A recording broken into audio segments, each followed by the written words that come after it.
It's amazing, Jim, the things going on there, the things that are going to be happening later in the year here. Here's the latest big one.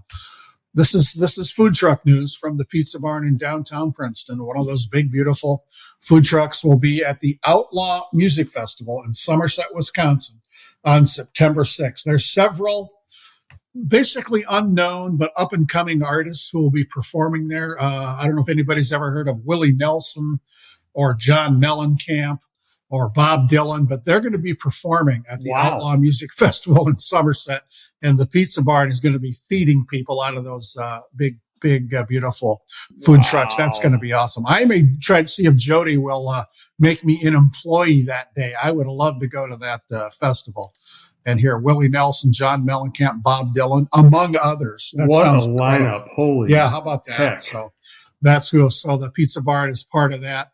Lent is here. They got all the great fish specials at the Pizza Barn Monday through Friday from 11 to 2. They've got their beer battered cod fillet sandwich all day, every day. They're serving the beer battered cod fillet basket. It's great stuff. Way to go. Thanks to our friend Jody Stay and everybody at the Pizza Barn. Keep doing great things. Keep serving the community. We love them to death. No doubt. Thank you, Jody. Just a quick note, personal note. One of my favorite sponsors on the network, Twill in the Edina Galleria. If you ever need men's clothing, highly recommend seeing Scott Dayton. Twill in the Edina Galleria, beautiful place to shop, beautiful mall. Scott's great. Scott loves sports. Scott's been great to me ever since I started this network way back when. And they sell great clothing. So if you ever need men's clothing or a gift or anything, go there. Tell them we sent you. I do appreciate it. Also want to remind you we're coming to you from the Aquarius Home Services Studio. Now let's thank a ref.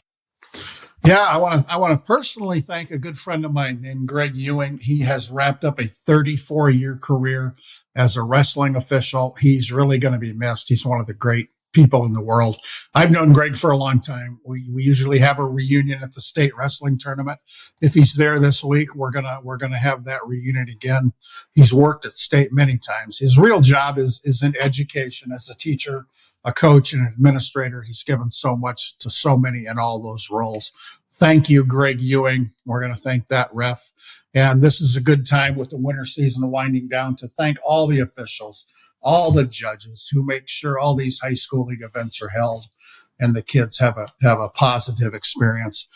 And a final note on officials. There's a pilot project in the state of Washington that's just getting off the ground. Officials in some sports are wearing body cameras.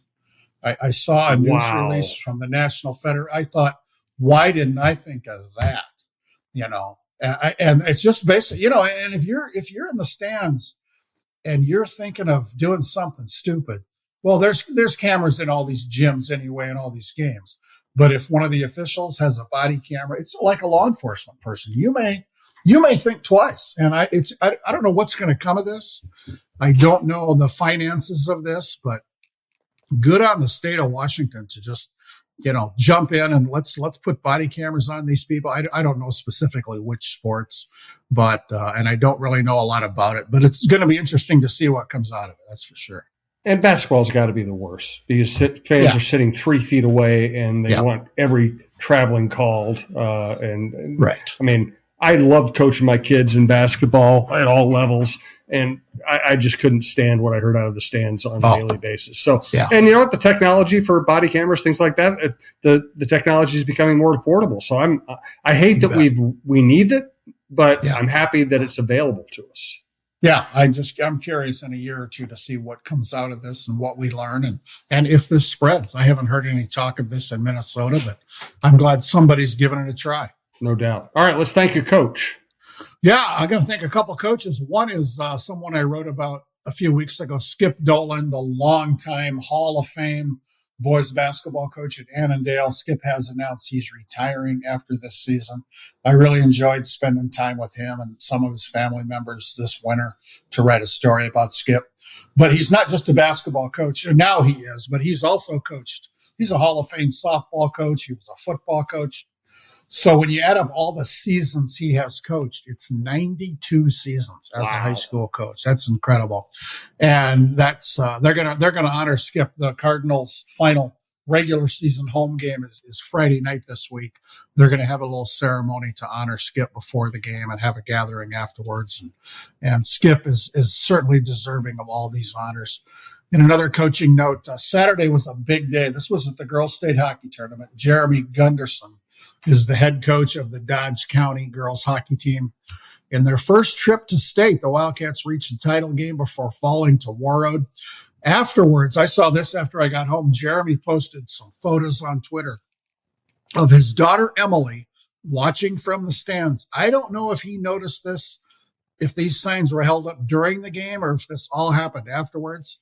But his daughter is holding a sign that says, Coach Gunderson, you are going to be a grandpa.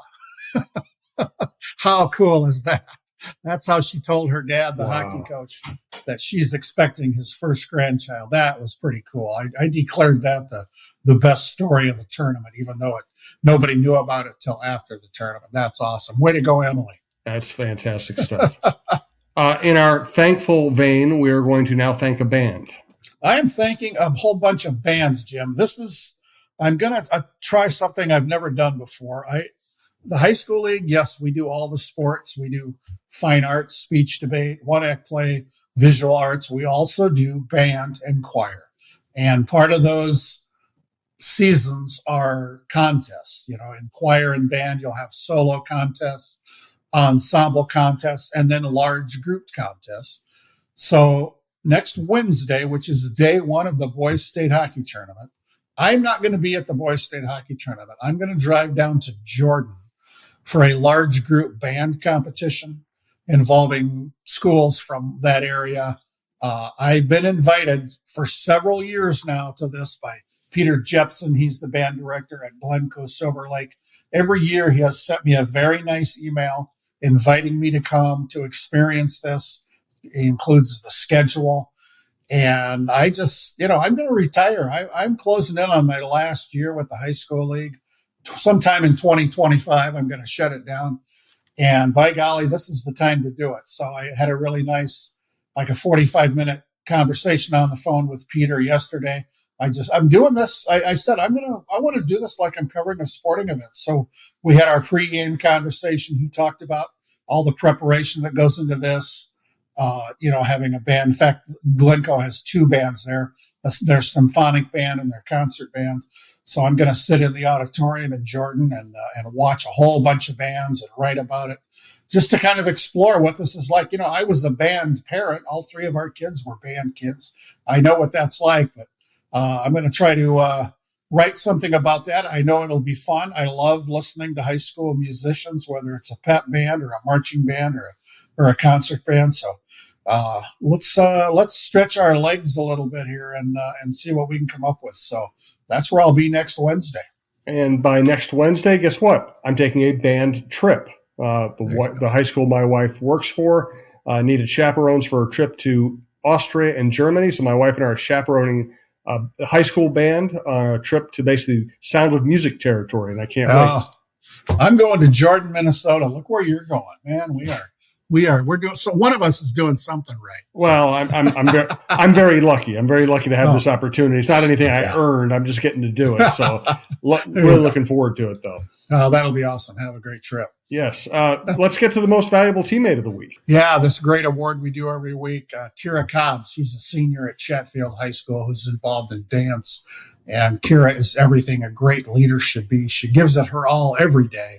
Always maintains a positive attitude. She lifts her teammates up. She encourages them at hard times and celebrates with them in the good times. She puts in extra work for choreography, is the first to offer a helping hand. On top of that, she's a phenomenal dancer. So congrats to Kira Cobbs of Chatfield on being a most valuable teammate. Congratulations to Kira. And listen, real life sometimes imposes on us. John wanted to end the show on a somber but important note. Yeah, Jim, as we're talking, a memorial service is being held for the 3 Burnsville first responders who were killed in the line of duty. Police officers Paul Elmstrand and Matthew Ruggie and firefighter paramedic Adam Finsep. I mean, talk about heartbreaking, heart-shattering that that their families and their friends are going through this. It's just so traumatic, and we wish the best for everybody. We're saying prayers. We're thinking about them. I've got that memorial service on a TV in front of me right now, and it's just, there are terrible things in life, and this is certainly one of them. So we want to send our love to everybody involved. Yes, well said, and thank you for saying that. I do appreciate it. All right, we will be back next week to tell you more about the world of high school sports and activities. Thank you all for listening. We really do appreciate it.